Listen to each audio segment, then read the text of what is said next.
देखें मत्ती की इंजील 24वें बाब की 32वें आयत में लिखा है कि अब अंजीर के दरख्त से तमसील सीखो, जो है उसकी डालियां नरम होती हैं और पत्ते निकलते हैं, तुम जानते हो कि गर्मी नजदीक है। इसी तरह जब तुम उन सब बातों को देखो तो जान लो कि वो नजदीक बल्कि दरवाजा पर है।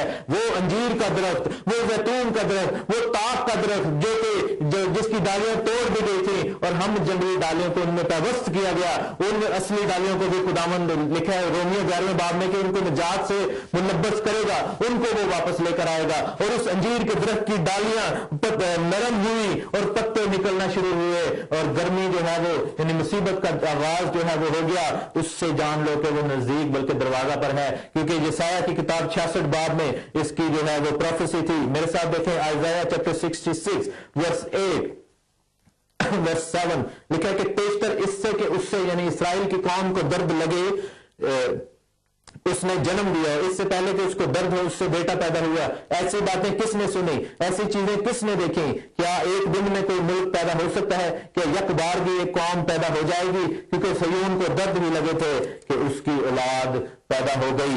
एक दिन में, मई के महीने की ये बात है 14 मई, और एक दिन में जो लीग ऑफ नेशंस है उन्होंने इस चीज को डिक्लेयर किया और इसराइल की जो हुकूमत जो है वो कायम हो गई। और ये सबसे बड़ा निशान था जो कि खुदावन ने दे दिया उस वक्त। यिर्मयाह की किताब के 33वें बाब में जाएं और वहां पर भी इस हवाले को आप पढ़ सकते हैं। जो लोग नफरत करते हैं यहूदियों से या इसराइल से, उनके लिए तंबीह है, क्योंकि खुदावन ने अगर हम गैर कौमों वालों को बचाया है तो उनको भी खुदावन वापस लेकर आएगा, उनको भी खुदावन निजात देगा। हत्ता कि उनकी आंखें अभी बंद हैं लेकिन उनकी सख्त दिली के सबब से हम जैसों के लिए निजात का दरवाजा खुला। और पौलुस कहता है कि जब वो ईमान लाएंगे तो हमारे लिए कितना बायस बरकत ये ठहरेगा। हमें दुआ करने की जरूरत है, क्योंकि कलाम में लिखा है ज़बूर 122 में कि यरूशलेम की सलामती की दुआ करो। और इब्राहिम को ये बरकत दी गई थी कि जो तेरे और तेरी औलाद को मुबारक कहेगा वो मुबारक ठहरेगा, और जो तुझ पर लानत करेगा, तेरी औलाद पर लानत करे, वो लानत के नीचे आ जाएगा। सो मेरे अजीजों, अगर आप रियल बरकत को, जिस्मानी बरकत को हासिल करना चाहते हैं तो इब्राहिम की उस नस्ल को भी ब्लेस किया कीजिए, उनके लिए दुआ करें, उनकी निजात के लिए दुआ करें। जिस तरह हम बाकी कौमों के लिए दुआ करते हैं, हमें उनके लिए भी दुआ करनी चाहिए कि खुदावन उनकी आंखों को खोल, उनके दिलों को खोल, क्योंकि ये वादे और ये कलाम और ये चीजें तो उन्हीं की तरफ से हम तक आई हैं। सो हम असल जहां से हम निकले हैं हम क्यों उनको भूल जाएं? अपने बड़े जो बहन भाई हैं उनको हम जरूर ही याद करें। लिखा है यिर्मयाह की किताब उसके 33वें बाब में और उसकी 20वीं आयत में खुदावंद यूं फरमाता है कि अगर तुम मेरा वो अहद जो मैंने दिन से और रात से किया तोड़ सको कि दिन और रात अपने अपने वक्त पर ना हो, तो मेरा वो अहद भी जो मैंने अपने खादम दाऊद से किया टूट सकता है कि उसके तख्त पर बादशाही करने को बेटा ना हो। और वो अहद भी जो अपने खिदमत गुजार लावी कायनों से किया, जैसे इजराम फलक बेशुमार हैं और समुद्र की रेत बेअंदाजा है, वैसे ही मैंने अपने बंदा दाऊद की नस्ल को और लावियों को जो मेरी खिदमत करते हैं फरावानी बख्शूंगा। और फिर खुदावंद का कलाम यिर्मयाह पर नाज़िल हुआ कि क्या तू नहीं देखता कि ये लोग क्या कहते हैं कि जिन दो घरानों को यानी यहूदा और इस्राएल का घराना जिनको खुदावन ने चुना उसको उनको उसने रद्द कर दिया। लोग ये कहते हैं यूं वो मेरे लोगों को हकीर जानते हैं कि गोया वो उनके नजदीक वो कौम ही नहीं रहे। खुदावन ये फरमाता है कि अगर दिन और रात के साथ मेरा अहद ना हो और अगर मैंने आसमान और जमीन का निजाम मुकर्रर ना किया हो तो मैं याकूब की नस्ल को और अपने खादम दाऊद की नस्ल को रद्द कर दूंगा, ताकि मैं इब्राहिम और इज़हाक और याकूब की नस्ल पर हुकूमत करने के लिए उसके फर्जंदों में से किसी को ना लूं, बल्कि मैं तो उनको असीरी से वापस लाऊंगा और उन पर रहम करूंगा। जब तक आसमान और जमीन कायम है, मसीह के मुंह की बातें भी कायम है। जब तक आसमान और जमीन कायम है उसके वादे भी कायम है, और उसने इस वादे को पूरा किया और अपने लोगों को वापस खुदा लेकर आया। और खुदामंद खुदा ने अपने इस वादे को अजीम तरीके से पूरा किया है। हम इसके लिए खुदावन के शुक्रगुजार हैं, क्योंकि मैंने ये बताया है कि अगर खुदावन के कलाम में ये लिखा है कि दोबारा ये बनेगा तो वो बना है। इसका मतलब है कि वो खुदावन का कलाम जो है वो पूरा हुआ है और ये कलाम सच्चा है, बदला नहीं है। और अगर वो पूरा हुआ है तो मसीह की दूसरी आमद का वादा भी पूरा होगा। कलाम में लिखा था कि वो कुंवारी से पैदा होगा, जो कि पहली आमद के वक्त हुआ, वो पूरा हुआ, तो इसका मतलब है दूसरी आमद की बातें भी पूरी होंगी। अपने आप को हमें जांचने की जरूरत है, डर में लाने की जरूरत है, उससे डरें, खुदावन के कहर से डरें कि अगर वो पहली आमद में आ सकता है वादे को पूरा करके तो दूसरी आमद में क्यों नहीं आ सकता? वो डेफिनेटली आने वाला है। और दूसरा जो निशान था, लिखा है कि यरूशलेम का दोबारा इसराइल के हाथ में आना 1967 में 1967 में आप देखें कि ये भी वादा खुदावन का पूरा हुआ और यरूशलेम जो है वो रीएस्टैब्लिश हुआ और इसराइल के दारुल हुकूमत के तौर पर उनके हाथ में वापस आया। और खुदावन ने ये वादा जकरिया की किताब उसके पहले बाब में किया था, उसकी हम देखेंगे पहले बाब की 16वीं आयत में लिखा है कि इसलिए खुदावन यूं फरमाता है कि मैं रहमत के साथ यरूशलेम को वापस लाया हूं और उसमें मेरा मस्कन तामीर किया जाएगा। रब्बुल अफ़ाज फरमाता है कि यरूशलेम पर फिर सूत खींचा जाएगा और फिर बुलंद आवाज से कहे कि रब्बुल अफ़ाज यूं फरमाता है कि मेरे शहर दोबारा खुशहाली से मामूर होंगे, क्योंकि खुदावन फिर सिय्योन को तसल्ली बख्शेगा और यरूशलेम को कबूल करेगा। ये जमीनी यरूशलेम की बात हो रही है। और फिर कलीसिया जो कि आसमानी यरूशलेम की जो है पिक्चर है, उसको भी खुदावन वहां पर अपनी 1000 साल बादशाही में स्टैब्लिश करेगा जब खुदावन की आमद इस जमीन पर इस दुनिया में होगी। कॉल लेते हैं, देखते हैं क्या बात करेंगे। हेलो, शालोम तहसीन भाई। जी शालोम, कैसे हैं आप भाई? जी बिल्कुल ठीक। खुदावंद आपको बरकत दे कि आपने बहुत खूबसूरत तरीके से और खुदावंद के कलाम के जोश से भरकर खुदावंद का कलाम सुनाया। जी आपकी बात को ही थोड़ा सा आगे बढ़ाऊंगा और फिर एक सवाल होगा ताकि बाकी लोगों को भी टाइम मिले और आप जवाब दे सकें। खुदावंद के अपने मुंह के अल्फाज हैं मत्ती 24 में कि उसने कहा है कि जिस तरह नूह के दिनों में होता था वैसे ही इब्ने आदम के आने के वक्त होगा। और हम में से अक्सर लोग इस निशान को इस तक महदूद रख देते हैं कि जिस तरह नूह के दिनों में बुराइयां थी और दैट्स अबाउट इट। लेकिन नूह के बारे में खुदावंद के पाक कलाम में पैदाइश की किताब उसके 6 बाब में बड़ा क्लियरली लिखा है और उन दिनों के हालात भी बड़े खूबसूरती से लिखे हैं। मैं हवाले इसलिए बोल रहा हूँ ताकि लोग खुद पढ़ सकें, लेकिन मैं उनको तफसील में नहीं पढ़ूंगा। लेकिन वहां पर लिखा है कि खुदा के बेटों ने आदमी की बेटियों को देखा कि वो खूबसूरत हैं और उनसे ब्याह कर लिया और इससे वो जब्बार पैदा हुए जिससे खुदा की रूह मलूल हुई, क्योंकि ये वो हाइब्रिड या मिक्स ब्रीड थी जिसकी वजह से नस्लों का इम्तिजाज जो आप कहना चाह रहे हैं। हाँ जी। तो कहने की बात यह है कि वही एग्जैक्ट सिचुएशन और वही हाइब्रिड ब्रीड आजकल सब लोग पढ़े लिखे हैं वो गूगल पर और यूट्यूब पर देख सकते हैं कि ना सिर्फ इंसानों में बल्कि जानवरों में भी क्रॉस ब्रीड डेवलप की जा रही है और वो बुराइयां एग्जैक्टली नूह के जमाने की। अरुण भाई, इस आयत से मैंने एक और भी जो नतीजा अखज किया है, ये मैं इस पर बड़ा सोचता रहा हूँ, वो ये है कि नूह के जमाने में एक सबसे ज्यादा किस चीज की बात होंठों पर थी, वो थी कि फ्लड आने वाला है, तूफान आएगा और जो है वो पूरी दुनिया में पानी का जो है फ्लड आएगा। आप देखें कि आजकल सबसे ज्यादा किस चीज के ऊपर गौर खौज हो रहा है। पिछले दिनों में एक बहुत बड़ी कॉन्फ्रेंस भी हुई है डेनमार्क में, वो ग्लोबल वार्मिंग और फ्लड की बात हो रही है कि अगर ये सब कुछ लेवल ऊंचा हो रहा है, सब कुछ पिघल गया तो पूरी दुनिया पानी में डूब जाएगी और फ्लड आ जाएगा। सो एक इसका ये भी पहलू है जो कि मैं चाहता हूं कि आप इस पे भी गौर करें। और ये मेरे दिल में ये भी पहलू आया कि आज भी देखें कि वही हो रहा है जो जैसा कि नूह ने मुनादी की कि दुनिया में पानी आ जाएगा, पानी आ जाएगा। आज भी जो है वो सब लोग एक ही शोर मचा रहे हैं कि दुनिया में पानी के नीचे डूब जाएगी। बिल्कुल। और एक और सवाल और उसके बाद मैं कॉल खत्म करूंगा। लिखा है कि मत्ती 24 में कि उस वक्त इब्ने आदम का निशान आसमान पर दिखाई देगा। क्या आप इसके बारे में वजाहत करेंगे? और खुदावंद आपको बरकत दे। मैं कॉल रखूंगा। Thank you very much. Thanks a lot. ये थे जनाब हारून साहब जो कि मैनचेस्टर से कॉल कर रहे थे। निशान जो है वो ये उन निशानों में एक निशान है जो कि मैं लेटर ऑन डिस्कस भी करूंगा कि आसमान में मुख्तलिफ निशानों के जरिए अजराम फल्क में उसके निशान नजर आएंगे जो कि पतरस के दूसरे खत में भी जिक्र है। और इसकी डिटेल में जाने के लिए थोड़ा सा वक्त मुझे दरकार होगा कि वो कैसे निशान है और किन किन तरीकों से। आप देखेंगे छठी मोहर जब खोलेगी तो लिखा है कि सूरज कमल सा तारीख हो गया और चांद जो है वो खून हो गया। तो ये वो निशानात हैं जो कि मसीह की आमद के आने से पहले हमें देखने होंगे। और अगर आप लूनर और सोलर एक्लिप्सिस की वेबसाइट पर जाएं तो वहां पर आपको आने वाले सालों में एक बड़े इंटरेस्टिंग निशानात नजर आ रहे हैं। उस पर मैं और ज्यादा थोड़ा डिस्कस करूंगा, लेकिन कॉल लेते हैं। हेलो जी। हेलो भाई तहसीन जी सर। मैं सबसे पहले आपको बहुत बहुत मुबारकबाद देता हूं जिस मौजू पे आप बात कर रहे हैं। जी, खुदावंद आपको बहुत बरकत दे। मेरा नाम फजल है, मैं साउथहैम्पटन से बोल रहा हूँ। फजल साहब आपको वेलकम कहते हैं शो में। जी हाँ, मैं एक आयत पढ़ना चाहता हूँ। टाइटस की खत पलुस का खत टाइटस के नाम उसकी 16 पहले बाब 16 में लिखा है, ये उन हर एक इंसान के लिखा गया है, वो खुदा की पहचान का दावा तो करते हैं मगर अपने कामों से उसका इनकार करते हैं क्योंकि वो मकरूह और नाफरमान हैं और किसी नेक काम के काबिल नहीं। ये मैं चाहता हूँ कि आपके कलाम के हवाले से जो आपने निजात की बात की थी, ये हम अपने मसीहों को भी बताना चाहते हैं कि उन कामों में नजर रखें जिनका ताल्लुक उनकी निजात से है। बिल्कुल मेरे भाई, मैं एक और चीज बताना चाहूंगा कि हम में से जितने अपने आप को सब मसीही कहते हैं सारे भी नहीं जा पाएंगे। क्यों? उसकी वजह यह है कि बहुत से लोग शायद ये समझते हैं कि मैं सिर्फ मसीही घराने में पैदा हुआ हूं, इस वजह से मैं मसीह हूं। हालांकि मसीह तब होता है जब वो मसीह पर ईमान लेकर आता है पूरे दिल से। आमीन।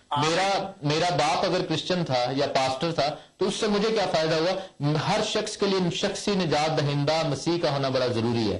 जी हाँ। चर्च जाना आपको नहीं बचाएगा, बल्कि मसीह के ईमान, नाम का ईमान लाना और इकरार किया जाना ये बहुत जरूरी है। सो हमारे लोगों में से स्पिरिट को निकालना पड़ेगा कि हम जो है डिनोमिनेशनलिज्म में हैं।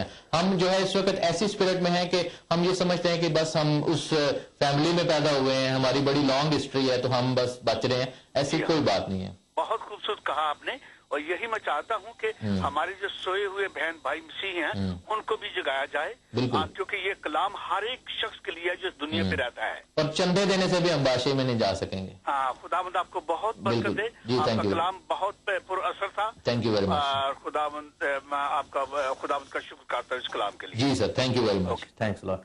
ये थे जनाब साउथहैम्पटन से फजल साहब, और बड़ी अच्छी बात इन्होंने कही कि बहुत से लोग जो हैं वो मकरूहात में पड़े हैं, अपने कामों से हम खुदावंद को दिक किए हुए हैं, तंग किए हुए हैं। मेरे भाइयों, मेरे अजीजों, आपसे गुजारिश है कि हमें उठ पड़ना है, अब हमें जोश में आना है, क्योंकि कलाम ये कहता है कि मसीह की आमद बहुत करीब है, वो दरवाजे पर है, नजदीक है, और हमें मान लेना चाहिए कि खुदावंद आने वाला है। नेक्स्ट कॉल लेते हैं। Hello hello hello. जी सर। हाँ जी, हाँ जी, मैं आपकी बात सुन रहा था और मैं भी प्रोफेसी का स्टूडेंट हूँ। और आपका नाम भाई? आपका नाम? मेरा नाम तनवीर अख्तर, मैं इल्फर्ड से बोल रहा हूँ। तनवीर साहब वेलकम। हाँ जी,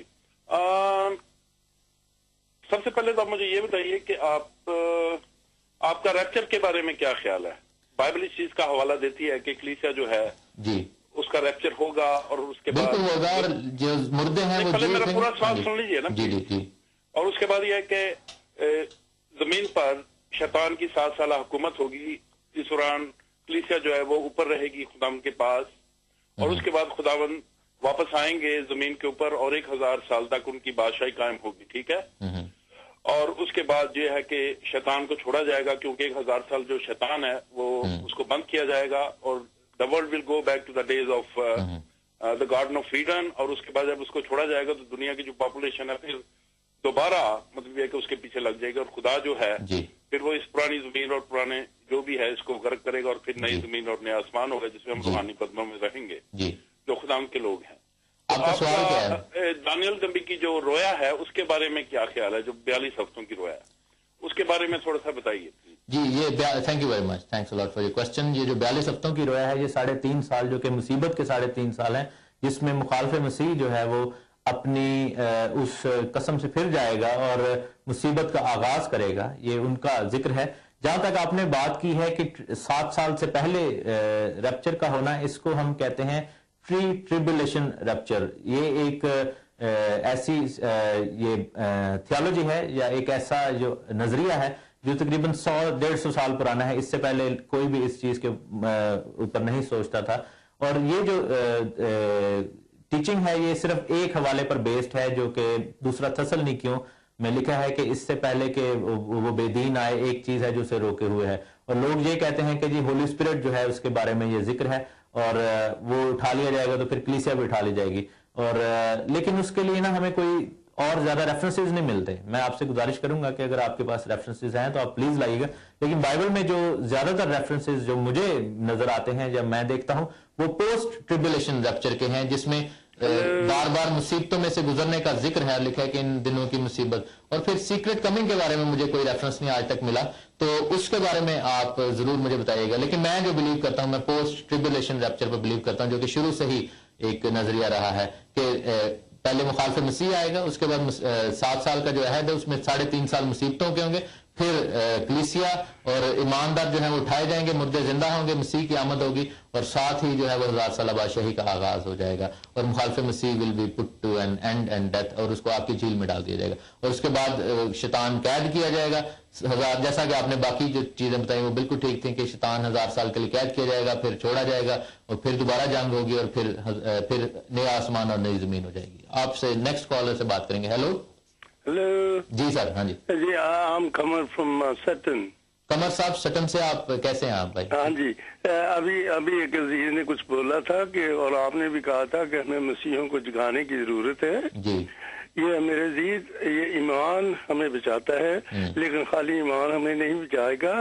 مکاشفہ کی کتاب اس کے آخری باب میں اس کی 12ویں آیت, اس میں لکھا ہے, خدا کہہ رہا ہے, دیکھ میں جلد آنے والا ہوں, اور ہر ایک کے کام کے موافق, ہر ایک کے کام کے موافق دینے کے لیے میرے پاس بدلہ ہے, اجر ہے, اجر میرے پاس ہے. ہاں جی, ریوارڈ کی بات ہو رہی ہے. اومیگا ہوں, وہ ریوارڈ کی بات ہو رہی ہے. سارے لوگ ہم مانتے ہیں, مسیح کی پر ایمان رکھتے ہیں, لیکن ایمان کے ساتھ ساتھ اگر ہمارے عمل نہیں تو ہمیں کچھ نہیں ملے گا. دیکھیں, نجات کا جہاں تک تعلق ہے نا, بائبل اس کے بارے میں بڑی کلیئر ہے کہ نجات کا جو کرائٹیریا ہے وہ ایمان ہے, لیکن ہمارے اعمال جو ہیں وہ نجات کی تصدیق کرتے ہیں. ٹھیک ہے, جب ہم اعمال کی بات کرتے ہیں تو عمل کر کے میں یہ نہیں کہہ سکتا کہ مجھے بادشاہی میں جو ہے وہ جانے کے لیے میرے اعمال مجھے لے جائیں گے. ایمان ہی لے کے جائے گا, لیکن ہمارے اعمال جو ہیں وہ باعث اجر ہوں گے, ڈیفینیٹلی ہوں گے, اس کا اجر ہمیں دیا جائے گا, جو کہ کلام میں لکھا ہے. اور لکھا ہے کہ کسی کو 10 شہروں پر اختیار ہے, کسی کو 5 شہروں پر اختیار, اور سزا اور جزا کا بھی ذکر ہے. کسی کا کام جو ہے وہ کرنتھیوں کی کتاب میں لکھا ہے کہ جل جائے گا, کسی کا ردہ سونے کا تھا, کسی کا قیمتی پتھروں کا تھا, کسی کا گھاس پھوس کا تھا. یہ ان کا ذکر ہے اعمال کا. لیکن نجات جو ہے ایمان سے ہے. اس کے بعد نجات یافتہ زندگی میں اعمال کی بڑی زیادہ امپورٹنس ہے, کیونکہ یعقوب یہ کہتا ہے اپنے خط میں کہ ایمان اعمال کے بغیر مردہ ہے. ٹھیک ہے, سو اگر ہم ایمان رکھتے ہیں اور اپنے اعمال سے ثابت نہیں کرتے تو ہمارا ایمان ہمارے اندر مردہ ہے. ٹھیک ہے, یہ تو اٹس ویری گڈ جو آپ نے بات کی ہے, لیکن ہم نجات کا کرائٹیریا اعمال نہیں بنا سکتے, کیونکہ خداوند کے کلام یہ نہیں سکھاتا. نجات پانے کے لیے ایمان ضروری ہے, لیکن نجات یافتہ زندگی میں ایمان کو برقرار رکھنا اور ثابت اور ظاہر کرنا, اور مسیح کے کام جو نظر آنے وہ ہمارے اعمال سے ہی نظر آئیں گے. Thank you very much. ایک ایماندار کی نجات جو ہے اس کے اعمال سے ظاہر ہوتی ہے دنیا پر. ہاں جی, میں یہ کہہ رہا ہوں کہ وہ نجات سے لوگ بھی دیکھتے ہیں ہماری زندگیوں کو.